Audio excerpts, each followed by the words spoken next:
Es un mes del año en el que se supone que uno debe esforzarse, intensificar los esfuerzos por establecer una relación con Dios.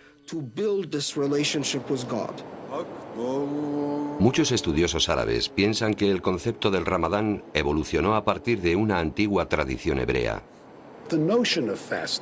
La idea del ayuno es la misma. Y en las dos tradiciones, según mi opinión, si uno quiere desarrollar y cultivar en la gente un sentimiento de compasión hacia los pobres, no lo puede hacer únicamente a través de la oración. Hay que sentirlo en el estómago. Hay que pasar hambre.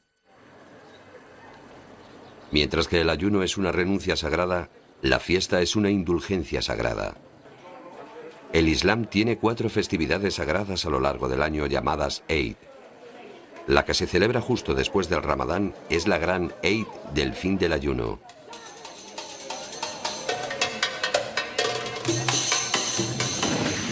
Otra festividad sagrada, celebrada únicamente por los chiíes, tiene lugar en el mes de Muharram, en el calendario lunar islámico. Conmemora la muerte de Hussein, el nieto del profeta Mahoma. Su muerte, en el año 680 después de Cristo, marcó la primera gran división del Islam, cuando los chiíes se separaron de los suníes. La única diferencia gira en torno a la sucesión del profeta. ¿Quién tiene el derecho de suceder al profeta y dirigir la nación? Los suníes creen que el líder de la comunidad musulmana debería ser elegido, mientras que los chiíes mantienen que deberían ser los descendientes de Mahoma. Los chiíes creen que Alí, el yerno del profeta, debería haberse convertido en el primer califa del Islam, tras el profeta. Se cree que el hijo de Alí y una de las hijas del profeta Hussein fue elegido por Dios para dirigir a los musulmanes. Pero los omeyas tenían otra idea. Fue exterminado con todos los miembros de su familia, incluso los niños y todos sus acompañantes. En total, 72 personas fueron asesinadas. Los omeyas, que posteriormente se convirtieron a la doctrina suní, gobernaron durante otros 70 años. Sin embargo, las constantes rebeliones chiíes provocaron su caída. En el año 750 después de Cristo, la primera casa del Islam se vino abajo. No obstante, la erosión del viejo imperio también daría lugar a una nueva época dorada del Islam.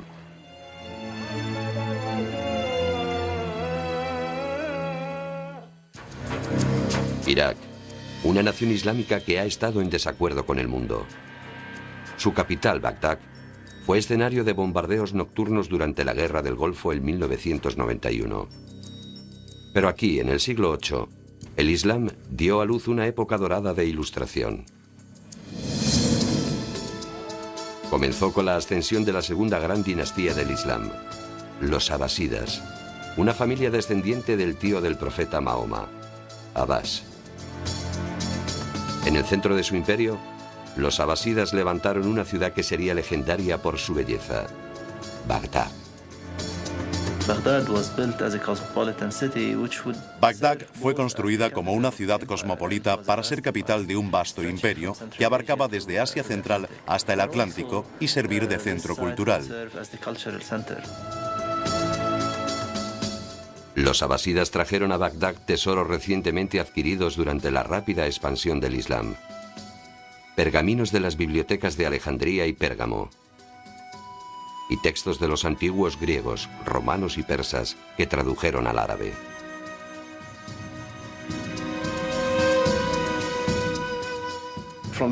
De los persas tomaron el estudio de las letras y la política, la conducta de los reyes, etc.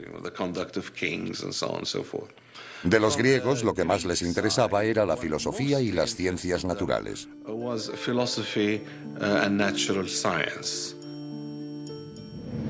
Mientras la Europa cristiana estaba hundida en años oscuros, Bagdad florecía como centro de la cultura islámica.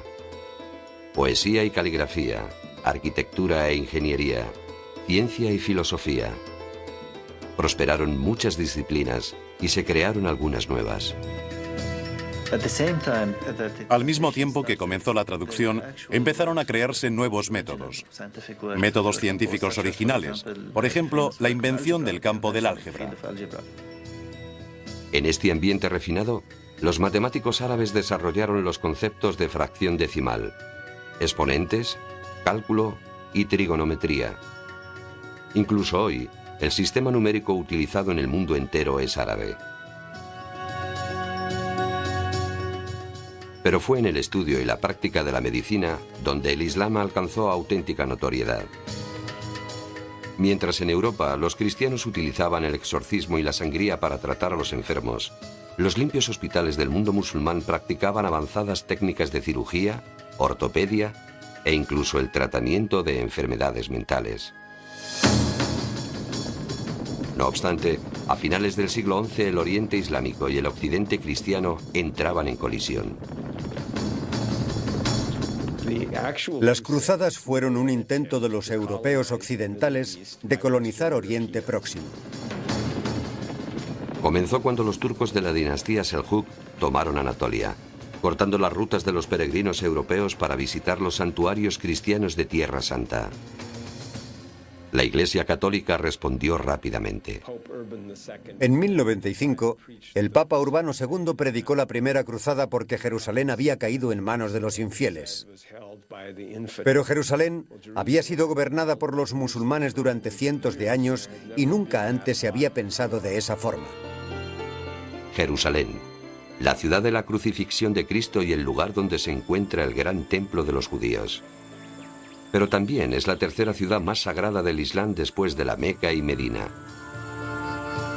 En la tradición islámica, Mahoma, durante una de sus revelaciones, fue llevado en espíritu desde la Meca hasta Jerusalén por una criatura llamada Barak.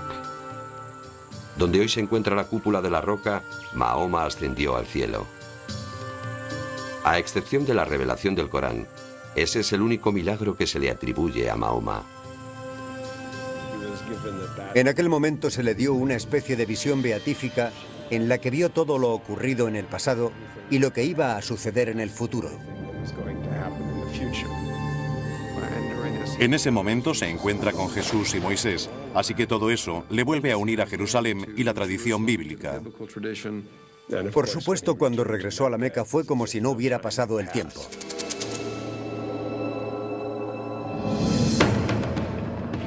En el año 1099, los cruzados cristianos traspasaron finalmente las murallas de Jerusalén.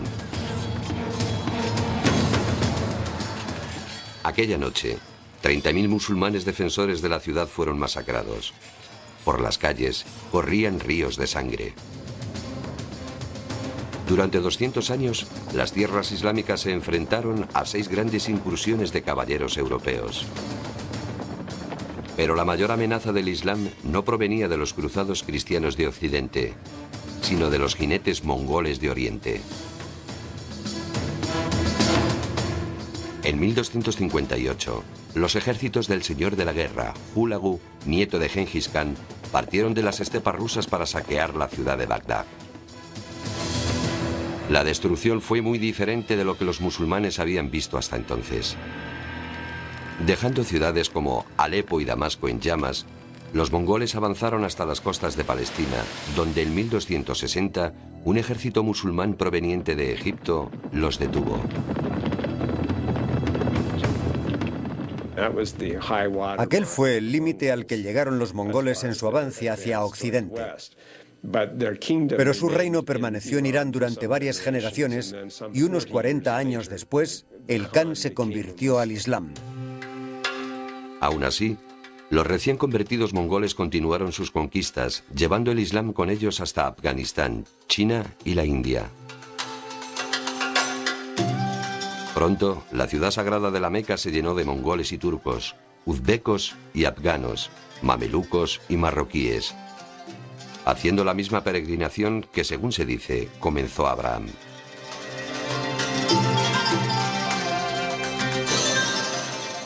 Este es el último de los 5 pilares del Islam, el viaje a la Meca llamado Hajj. Hajj es una experiencia única. Es un viaje hacia Dios, hacia su casa.